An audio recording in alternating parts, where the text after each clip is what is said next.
귀하고 복된 새벽입니다. 오늘도 이 새벽에 나오신 여러분, 하나님의 크신 은총이 여러분에게 충만하시기를 축복합니다.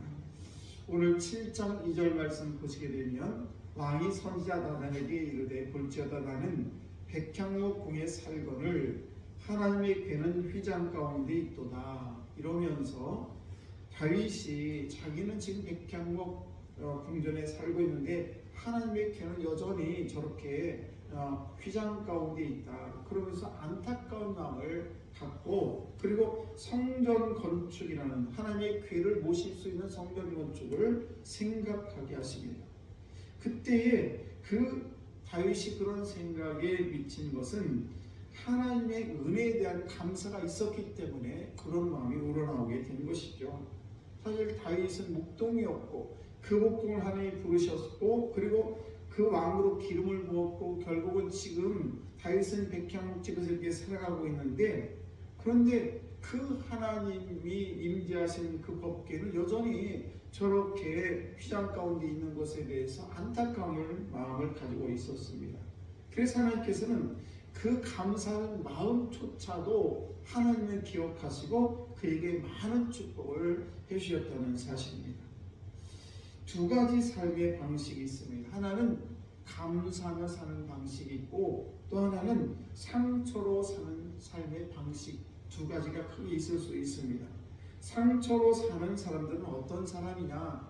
이때까지 삶을 살아오면서 여러 가지 자기의 상처받은 것, 아픈 이런 것들을 다 채로 걸러내면 감사한 것은 다 빠지고, 거기에는 상처와 여러 가지 불평과 원망 같은 것만 채로 걸러가지고 그것을 꼭 마음에 품고 그것을 가지고 살게 됩니다. 그러니까 늘 마음의 입술에 상처받은 이야기, 불평거리, 원망거리 이런 것만 나오면서 그의 인생이 상처투성이로, 불만투성으로 그렇게 인생이 점점 닮아가게 되는 것이고, 또 한 것은 바로 감사하는 삶인데, 살아오면서 왜 상처가 없겠습니까? 그러나 이런 모든 것들, 불평이런 것 다 채로 걸러내고 거기에는 감사만 걸러내가지고 감사와 입술이 끊이지 않는 그런 삶을 살기 때문에 그의 삶은 늘 감사가 넘치는 것입니다. 그럼 자기만 그런 것인가? 아니에요. 자기 주변에 있는 사람이 내가 상처에 변하게 되면 자기 주변에 있는 사람도 상처를 받게 되고, 내가 감사하는 삶이 되게 되면 내 주변에 있는 사람들도 감사를 위해서 환하고 복된 삶을 살 수 있는 것입니다. 그러므로 저와 여러분들이 이 살아가면서 범사에 감사하는 삶을 끊임없이 훈련할 필요가 있어요. 왜? 우리는 여러 가지 상처를 받기 때문에 그렇습니다. 이런 것들은 그냥 다 걸러내고 거기서 감사거리만 찾아내가지고 끊임없이 훈련하고 입술에 감사가 끊이지 않는 이런 연습, 그런 훈련할 때에 우리는 감사에 대해서 정말 우리는 한치도 후퇴해서는 안 된다는 것입니다. 그러므로 저와 여러분들이 언제나 하나님이 저와 여러분들을 천국으로 부를 때에 하나님 참 감사합니다, 제가 열심히 살았습니다라고 하나님의 부르심에 대해서도 감사할 수 있는 그런 영혼들이, 그런 삶이 되어야 될 줄로 믿습니다. 그래서 저와 여러분들은 세상을 살아가는데 이렇게 상처로 살아가는 것이 아니라 감사로 살아가셔서, 그래서 결코 나중에 우리 인생이 쌓여서 나중에 하나님 부르실 때 참 감사합니다 하나님, 이렇게 내 삶 속에 감사가 넘칠 수 있도록 은혜 베푸시면 감사합니다, 이런 고백이 저와 여러분에게 충만하시길 주의 이름으로 축복합니다. 하나님은 다윗의 복궤를 위한 그런 성전 건축 생각한 것만 보시고도 하나님께서 그 마음을 받으시고 큰 축복을 했듯이, 저와 여러분들이 때로는 성전 건축이 결국 다윗은 하지 못하고 자기 아들 때 성전 건축을 했지만은, 그럼에도 불구하고 자기가 성전 건축을 하지 못했음에도 불구하고 다윗은 그럼에도 감사의 마음을 잃지 않았다는 사실입니다. 그러므로 때로는 우리 기도가 하나님 앞에 상달하지 못했다고 할지라도 그것 때문에 실망하거나 절망해서 감사를 우리 입술에 끊는 그런 일이 있어서는 안 될 줄로 믿습니다. 우리가 교회를 다니다 보면 시험되는 경우가 여러 가지가 있는데 그 중에 제일 큰 것은 뭔가 하면 집사나 권사나 장로로 일에 부를 받지 못합니다.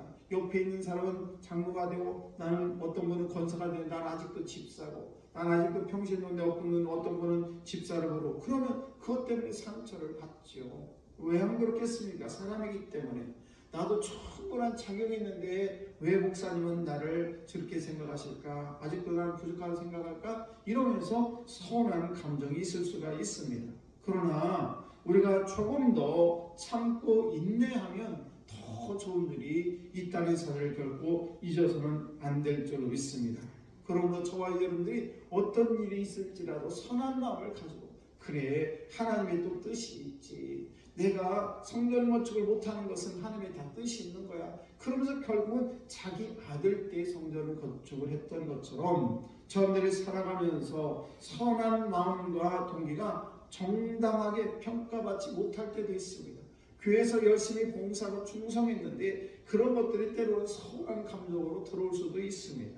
이 모든 것이 자기 뜻대로 될 수 없는 것이 우리 인생인 것을 깨달은 저와 여러분들은 저들이 때로는 교회를 위해서 봉사 헌신했을 때에 여러 가지 또 풍랑이 오고 역경이 올 수 있지만은 그러나 그때 다니엘과 세 친구처럼 그럼에도 불구하고 그리 아니하실지라도 감사합니다. 하나님 내 기도를 들어주지 않은 것은 하나님의 뜻이 있는 줄로 믿습니다. 이런 저와 여러분들의 신앙 고백을 가지고 여전히 하나님을 높이고 저들이 하나님의 감사에 끊이지 않는다면 모든 일상에 저들이 기쁨으로 감사하는 인생을 살아갈 줄로 믿습니다. 오늘도 저와 여러분들이 그 하나님의 은혜를 생각하고 감사하는 마음을 갖게 되면 그 이상의 축복을 주신다는 걸 꼭 기억하시고 오늘도 저와 여러분들이 은혜에 감사하며 넉넉한 마음을 가지고 승리하는 여러분 다 되시기를 주의 이름으로 축복합니다.